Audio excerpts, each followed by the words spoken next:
মুখ্যমন্ত্রী তথা দলনেত্রী আমাদের প্রিয় নেত্রী মমতা ব্যানার্জি সংখ্যালঘুর দলগতভাবে চেয়ারম্যান হিসাবে আমাকে মনোনীত করেছেন। আমি সেই মর্মে জেলায় ইন্তেখাব আলমকে জেলা চেয়ারম্যান মনোনীত করেছি। এখানে কি নাম, সিপাহ জাহির আব্বাস বা সিপাহি ভাই, একে দায়িত্ব দেওয়া হয়েছে গলসির। সংখ্যালঘু সমাজের জন্য আমি এখন শোনালাম 286 কোটি টাকার বেশি 13টি ব্লক সংখ্যালঘু অধ্যুষিত, তার মধ্যে গলসি 1 গলসি 2 আছে। খাতে খাত কোন খাতে কি খরচ সেটাও আমি আমার বক্তব্যে রেখেছি।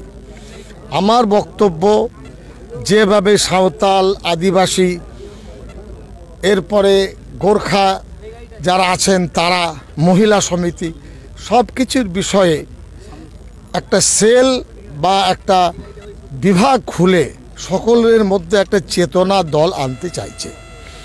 আমরা সেই চেতনার শরিক হয়ে আমাদের বক্তব্যগুলো, দলের বক্তব্যগুলো মানুষের কাছে পৌঁছে দিতে চাচ্ছি।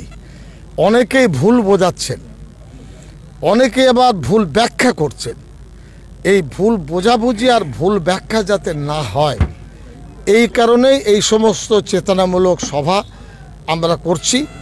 এখানে মাদার অর্গানাইজেশন সবথেকে বড় আকারে তাদের কাজ, তাদের দায়িত্ব হবে যতগুলি সেল আছে, যারা যারা দায়িত্ব আছেন তাদেরকে নিয়ে কাজ করবেন। আর সেলের দায়িত্ব যারা আছে তারাও মাদার অর্গানাইজেশনের মাথায় যারা আছেন তাদেরকে সম্মান প্রদর্শন করবেন, যাতে একে অপরের সাথে হাত মিলিয়ে কাজ করা যায়।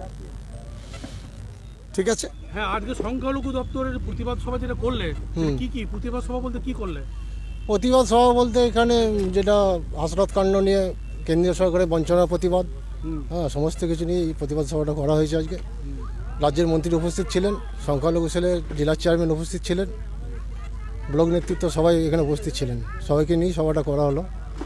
যেহেতু ধান কাটার সময় এই মরশুমে ছোটো করে করা হলো, পরবর্তীকালে আরও বড় করে করা হবে। আচ্ছা, আমাদের এলাকার সংখ্যালঘু দপ্তরদের মধ্যে চিন্তা ভাবনা কী করছেন?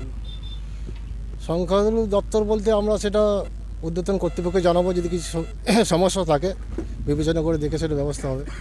আপাতত যেগুলো সমস্যার কথা বলেছে সেগুলো সমাধান হয়েছে? সমস্যা একটা আমাদের কাছে এসেছিলো, যেটা হচ্ছে করকোনা তরুণ লাইব্রেরি, দীর্ঘদিনের পুরনো লাইব্রেরি, বন্ধ হয়ে আছে, স্টাফ নেই। সেটা আমরা মাননীয় মন্ত্রীকে অনুরোধ করেছি, উনি অতি সত্বর ওটা ব্যবস্থা করবেন বলে আশ্বাস দিয়েছেন।